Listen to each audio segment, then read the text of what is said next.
उन्होंने अपनी जिज्ञासा प्रकट की है। हे गुरुवर, मेरी जिज्ञासा है कि घर के पास पीपल का पेड़ होना चाहिए या नहीं। मेरी जिज्ञासा का गुरुदेव समाधान कीजिए। पीपल का पेड़ हो या ना, अपने प्रांगण में नहीं होना चाहिए। यदि प्रांगण में है तो पीपल और बट का वृक्ष ऐसा है जिसमें व्यंतर देवों का वास होता है,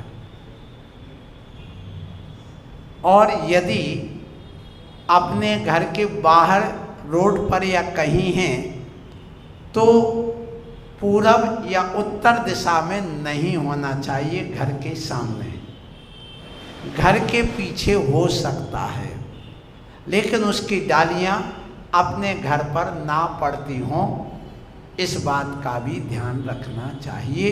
क्योंकि एक कारण उसमें व्यंतरों का तो है, लेकिन वो हमारे घर से ऊपर उठ जाता है। यदि दक्षिण पश्चिम में है तो वहाँ का पोर्शन या पेड़ ऊंचा उठ जाए तो हमारी प्रगति ही होती, उससे हानि नहीं होती। लेकिन यदि अपन देखें, जैसे अपने यहाँ पेड़ लगा हुआ है, वो सामने गेट के बाहर पूरब दिशा में अपनी उस बिल्डिंग से भी ऊपर निकल गया है, इसलिए वहाँ आप कोई भी कार्य करते तो वहाँ सफल जैसे आप नहीं कर पाते अभी तक, तो आप उठावनी वगैरह कर लेते हैं, बात अलग है। बाकी उससे ऊंचा नहीं होना चाहिए। और यदि उसके जो फल है वो गिरते हैं, उनके बीज इतने जल्दी उग जाते हैं। आप देखिए, इस प्रांगण में यदि सफाई ना हो तो 5 साल बाद आप पूरे बिल्डिंग में, पूरे मकान पर पीपल का पेड़ पाएंगे और वो सारी बिल्डिंग धराशायी हो जाएगी। वो तो यहाँ पर हमारे सब कार्यकर्तागण इसको सफाई करते, इसलिए बचा है। तो बड़ और पीपल बड़े जल्दी उगता है और मकान को जल्दी धराशायी कर देता है, इसलिए भी नहीं होना चाहिए। अगला प्रकट की है श्रीमती संध्या प्रदीप जी ने।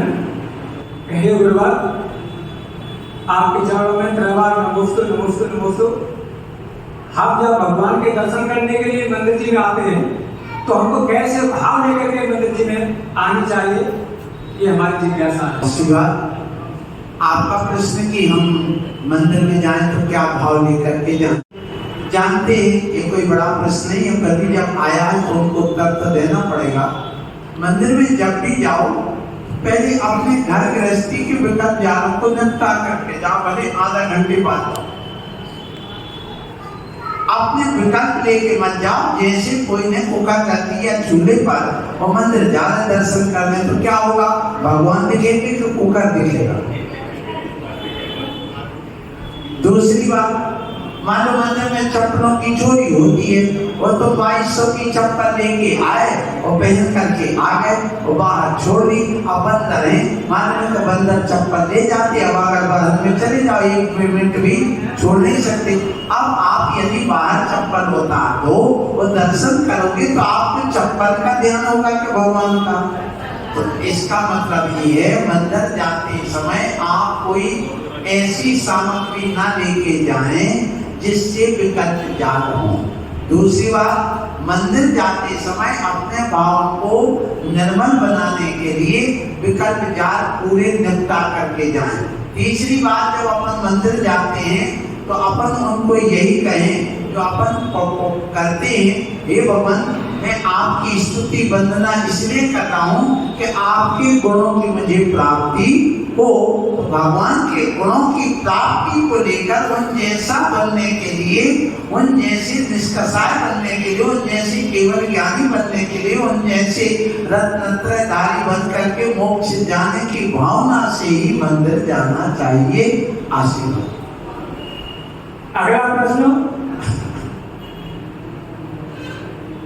रुचि जैन, पथरिया, जिला दमोह, MP से ऑनलाइन आया है और इसने जिज्ञासा प्रकट की है। गुरुदेव, पंच कल्याण में जन्म अभिषेक के समय भगवान का मुख किस दशा में होना चाहिए? अच्छी बात सुनिए। भगवान का मुख हमेशा अभिषेक के समय, दीक्षा के समय पूर्वाभिमुख ही होता है, पूरब तरफ होता है, इसलिए पूरब तरफ होना चाहिए। लेकिन कुछ विद्वानों का यदि व्यवस्था नहीं बन पाती है तो ये भी है कि हमारे यहाँ पर जो विदेश क्षेत्र है और विदेश क्षेत्र, हम दक्षिण में, विदेश क्षेत्र उत्तर में है, इसलिए उस तरफ भी कई करते हैं। लेकिन दीक्षा के समय, समोषण में और जन्माभिषेक के समय पूरब मुख करते हैं। लेकिन अब सुमेरु पर्वत पर जब हम साक्षात भगवान को देखें तो वहां पर 4 शिलाएं होती हैं। कितनी? 4 शिलाएं। अब जो अपने यहाँ से जाएंगे तो उत्तर दिशा में जो दक्षिण की ओर शिला है वो है कौन सी शिला?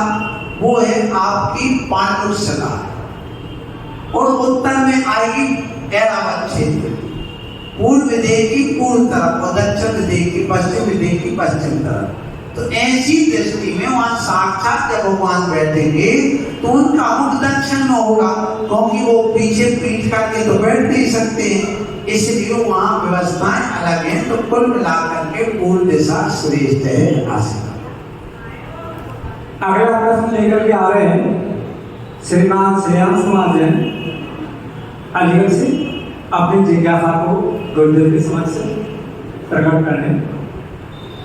श्रेयांश कुमार जैन। चरणों में बारंबार नमोस्तु। महाराज श्री, मेरा प्रश्न है कि हे करुणा के सागर, मेरा प्रश्न है कि हम किसी के स्वभाव को बदल सकते हैं या नहीं? अगर वो गलत चल रहा है तो उसके स्वभाव को कैसे बदलें? देखिए, भगवान ने ये कहा है कि हम किसी के स्वभाव को नहीं बदल सकते, हम अपने आप को बदल सकते हैं। और जब हम अपने ही आप को नहीं बदल सकते तो दूसरों को भी नहीं बदल सकते। सिर्फ भावना कर सकते, प्रयास कर सकते हैं, सलाह दे सकते हैं, उपदेश दे सकते हैं, लेकिन हम किसी के स्वभाव को नहीं बदल सकते। जाको जैसो स्वभाव जाए ना जी से, नीम न मीठी होए खाओ गुड़ घी से।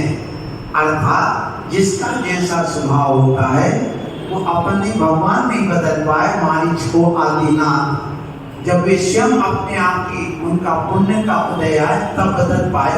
इसलिए अपना काम करें, अपना छोड़ करके दूसरों के पीछे ना पड़े तो बहुत अच्छी बात है। आशा बहुत अच्छी बात बताई महाराज जी ने, बहुत बहुत शुक्रिया। नमोस्तु। गुरुदेव, मेरा प्रश्न ये है कि हम सुबह सुबह प्रातःकालीन वंदना पढ़ते हैं तो उसमें ये आता है एक लाइन कि मैं ये भावना पाता हूँ कि मैं मुनि पद धारण करूँ, तो हम स्त्री पर्याय में होके हम क्या पढ़ें? आर्य का पद धारण करूँ? देखिए, मुनि पद की भावना करना भी ठीक है। मुनि पद की भावना का अर्थ ये है कि हमारा स्त्री पर्याय छेद हो जाए और मैं मुनि बनूं। पर्याय की ओर नहीं, द्रव्य की ओर दृष्टि जाएगी तो ये संभव है। और यदि आप ऐसी भावना भी करते हैं जैसे भक्तान में लिखा भगवान, एक तो स्त्री पर्याय मिले ना, और यदि मिले तो मैं ऐसी स्त्री बनूं कि मेरी कोख में तीर्थंकर बालक का जन्म हो। तो तीर्थंकर बालक का जन्म होने का मतलब वो भी मोक्षगामी होती। अगले भाव में एक दो भाव कौन? तीर्थंकर के माता पिता। इसलिए ऐसी भावना तो जब आप करें तो यही है कि भगवान मुझे ये स्त्री पर्याय भी है और मैं स्त्री पर्याय में आरिका बन करके इस पर्याय का छेदन करके मैं पुरुष बन करके, मुनि बन करके केवल ज्ञान को प्राप्त करूं, ऐसी भावना करना चाहिए।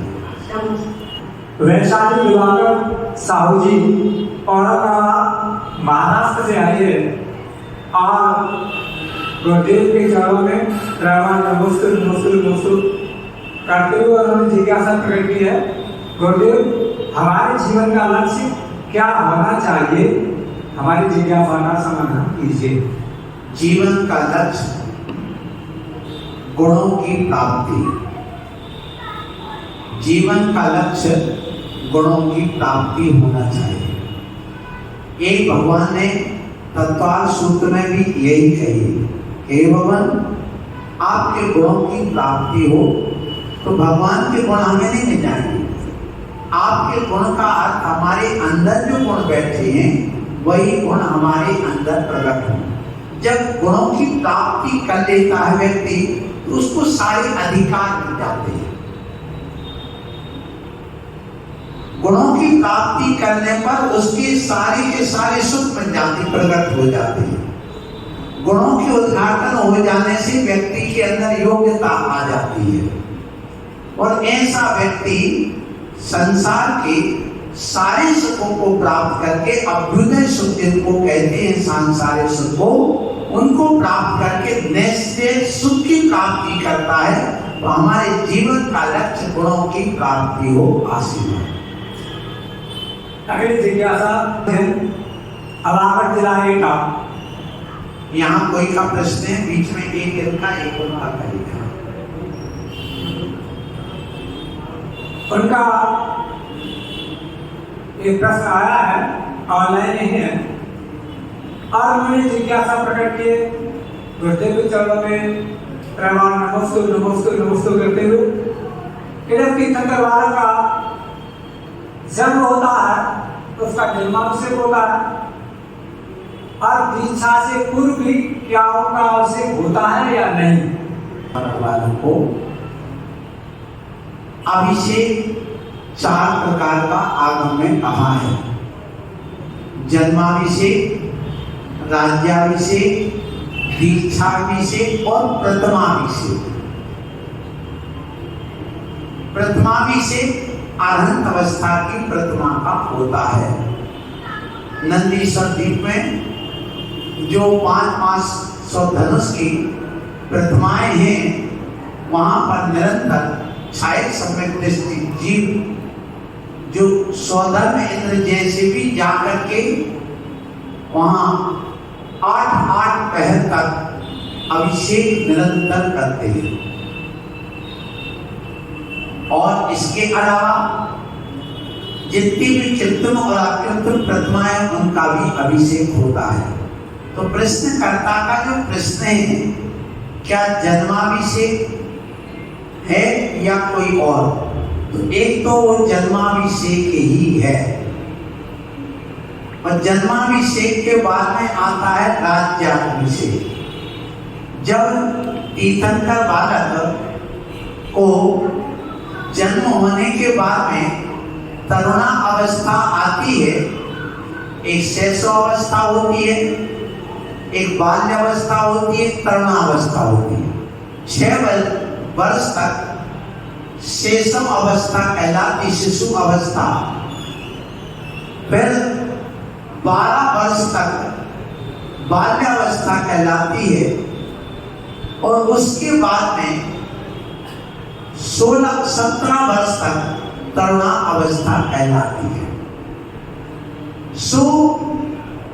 जब वह तरुण अवस्था को प्राप्त होकर के राज्य प्राप्त करते हैं तो उस समय राज्याभिषेक होता है, और उसके बाद जब दीक्षा लेने जाते हैं तो वहां पर भी वन में दीक्षाभिषेक होता है। आपको भी दिखाएंगे। जब कोई भी मुनि बनते हैं तो उनके केशवंश होते हैं, और केशवंश करके सिर प्रक्षालन करते हैं मंत्र पढ़ करके। वो भी आपको सौभाग्य मिलेगा। यहाँ पर 29 तारीख को मुनि दीक्षा है, 1 बजे से लगभग, तो वह भी आपको ये सौभाग्य यहाँ मिलेगा देखने को।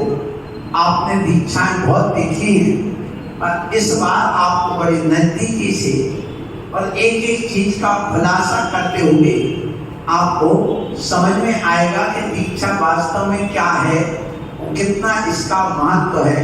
और आप देखेंगे तो दीक्षाभिषेक भी होता है, और केवल ज्ञान होने के बाद केवल भगवान का नहीं होता, पर भगवान की प्रतिमा का अभिषेक होता है।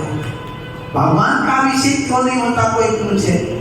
इसलिए नहीं होता है कि भगवान को कोई स्पर्श ही नहीं कर सकता। 4 अंगुल दूर से वह प्रतिकर्षित हो जाता है, हट जाता है। इतनी वीतराग आभा मंडल का उनका औरा होता है तो वो कोई स्पर्श नहीं।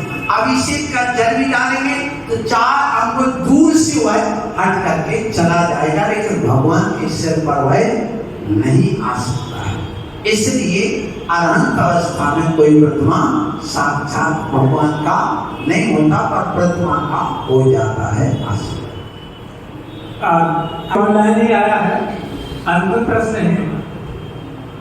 और ये पिंकी जैन अब्दुल्लागंज से उनकी जिज्ञासा है कि क्या व्रती श्रावक जामुन खा सकते हैं या नहीं? प्रश्न आया है अब्दुल्लागंज से कि भोपाल के पास में भक्तों का आशीर्वाद कि व्रती श्रावक जामुन खा सकते कि नहीं खा सकते। तो नहीं खाना चाहिए, क्योंकि जामुन बरसात में जब पानी की विशेष बरसात होती है उसी समय वह पकता है, और पकने के बाद में उसके अंदर दिखते तो नहीं है जीव, परंतु 22 अवक्ष में बड़, पीपल, उमर, पाकर, जामुन आदि कितने 22 अवक्ष उदम्बर फल आदि को मिला करके होते हैं। इन 22 अवक्ष को में यह आता है बेर और क्या नाम से जामुन, इसलिए व्रती को नहीं खाना चाहिए। अब जो खा रहे हैं फल समझ करके वो हम उनके लिए कुछ नहीं कह सकते हैं, वो उनकी अपनी इच्छा, अपनी भाव, अपनी रसना इंद्री हो जाती है। ऑफलाइन में हमारी युक्ति से हरिद्वार अलीगढ़ से आज वो अपनी जिज्ञासा गुरुदेव समक्ष प्रकट करने आ रहे हैं। युक्ति से मेरा प्रश्न ये है कि लड़कियों पर प्रतिबंध लगाया जाता है और लड़कों पर नहीं लगाया जाता, ऐसा क्यों? कि लड़कों पर तो कोई प्रतिबंध नहीं लगाते हैं, लड़कियों पर प्रतिबंध क्यों लगाते हैं? देखो ऐसा है, लड़के भावुक कम होते हैं, लड़कियां भावुक ज्यादा होती हैं। लड़के दूसरों की बातों में कम आते हैं, लड़कियां जल्दी आती हैं। तीसरी, लड़कियों का दिल कमजोर होता है, लड़कों का दिल मजबूत होता है। चौथा, कि लड़के यदि किसी की बातों में कमजोर दिल वाले आ भी जाएं, घर से भाग भी जाएं, तो वह बाप का ही कहलाएगा। और यदि किसी की बातों में लड़की आ जाए और भाग जाए, मानो किसी धोबी के साथ भागी है, तो वो जैन कहलाएगी कि धोबन कहलाएगी? उसका जाति धर्म आदि सब बदल जाता है, समाप्त हो जाता है, गोत्र आदि सब चेंज हो जाता है। इसलिए लड़कियों पर प्रतिबंध लगाते, और एक मुख्य कारण एक ये भी है कि लड़की इतनी नाजुक होती है जितनी नाजुक बेल होती, बेल, और लड़का इतना कठोर होता है जितना पेड़ होता है। पेड़ को सहारे की जरूरत नहीं पड़ती है, पेड़ अपने आप इतना मजबूत होता है तो ऊपर विकास करता चला जाता, बढ़ता चला जाता है। लेकिन जो पेड़ होती जिसमें कीड़ा वगैरह लगते हैं, तोड़े वगैरह लगती है, वो बड़ी नाजुक होती है, जैसी मोड़ दो तत्काल मुड़ जाती है। और यदि उसको सहारा अपना विकास करने के लिए वो सहारा खोजती है, और जब खोजती है सहारा तो उस समय वो ये नहीं देखती, बेल जब पड़ती है कि जंग खाया है लोहा या कांटे वाला है या जहरीला है, वो जो नजदीक होती उसी से लिपट जाती है। और बेल एक बार यदि किसी वृक्ष से किसी जाली से लिपट जाए तो वह टूटने को तैयार है पर छोड़ने को तैयार। इसी प्रकार जब बेटी होती है, अभी बहू नहीं बनी है, और एक बार किसी के गले से लिपट गई तो वो माँ बाप को छोड़ने को तो तैयार होती पर उसको छोड़ने को तैयार, चाहे वो जहरीली क्यों नहीं हो, फांसी लगाते उसकी कोई सामने वाला, वो आतंकवादी को बेच दे, फर्जी उठा करके ले जाए, पर वह छोड़ने को तैयार नहीं होती।